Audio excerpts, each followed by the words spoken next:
చేస్తారు 16 ఎంపీలతో కేసీఆర్ గారు, ఏం చేయగలరు అని మాట్లాడినారు.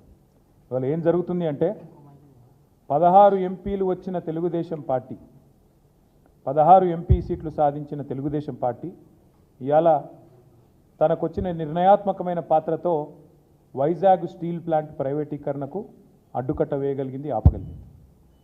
వైజాగ్ స్టీల్ ప్లాంట్ ప్రైవేటీకరణ ఈరోజు 16 ఎంపీలతోనే ఆగిపోయింది. కానీ అదే 16 ఎంపీలు ఇక్కడ చెరి 8 చొప్పున బీజేపీ కాంగ్రెస్కి ఇస్తే ఏం జరుగుతున్నదంటే రేపు స్వయంగా బొగ్గు గనుల శాఖ మంత్రి గారు హైదరాబాద్లోనే వేలం పెట్టి మన బొగ్గు గనులను ఇవాళ బహిరంగ మార్కెట్లో వేలం వేసే ఒక దుర్మార్గమైన ఒక కొత్త పద్ధతికి శ్రీకారం చుట్టబోతా ఉన్నారు. ఇది ఆనాడు ముఖ్యమంత్రిగా కేసీఆర్ గారు రాసిన లేఖ. 2021 డిసెంబర్ 8 కేసీఆర్ గారి లేఖ ఏమని, సింగరేణి అనేది ఒక ప్రభుత్వ రంగ సంస్థ.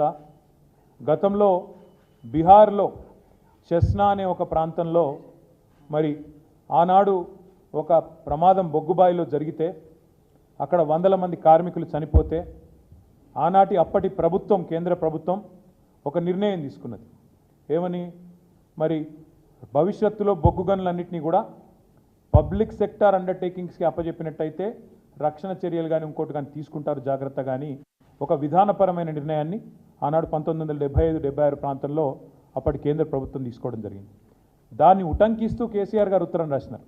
ఏమని రాసినారు, అయ్యా మీరు ప్రభుత్వ రంగ సంస్థ, 51% రాష్ట్ర ప్రభుత్వ వాటా ఉన్నది, 49% కేంద్ర ప్రభుత్వ వాటా ఉన్నది, దయచేసి మీరు కేటాయించండి అని చెప్పారు. చెప్తే వెంటనే ఆనాడు అప్పటి పిసిసి అధ్యక్షుడు రేవంత్ రెడ్డి గారు కూడా కేసీఆర్ గారు డిసెంబర్ 8 నాడు ఈ డిమాండ్ పెడుతూ ఉత్తరం రాస్తే రేవంత్ రెడ్డి గారు డిసెంబర్ 11 నాడు 2021 డిసెంబర్ 11 నాడు ఇది రేవంత్ రెడ్డి గారు చేసిన ట్వీటు, ఆయన రాసిన లేఖ. ప్రధానమంత్రికి పిసిసి అధ్యక్షుడి హోదాలో రేవంత్ రెడ్డి గారు ఏం డిమాండ్ చేసినారు, I wrote to prime minister of India to immediately stop the auction of 4 coal blocks in Singareni Collieries and transfer them to SCCL, Singareni Collieries Limited. It is a matter of concern for thousands of skilled and unskilled workers.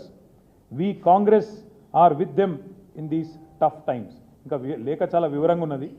Coal బ్లాక్స్ని నేరుగా allot చేయాలి సింగరేణికి, auction పెట్టవద్దు అని ఆనాడు PCC అధ్యక్షుడి హోదాలో గౌరవ parliament సభ్యుడిగా రేవంత్ రెడ్డి గారు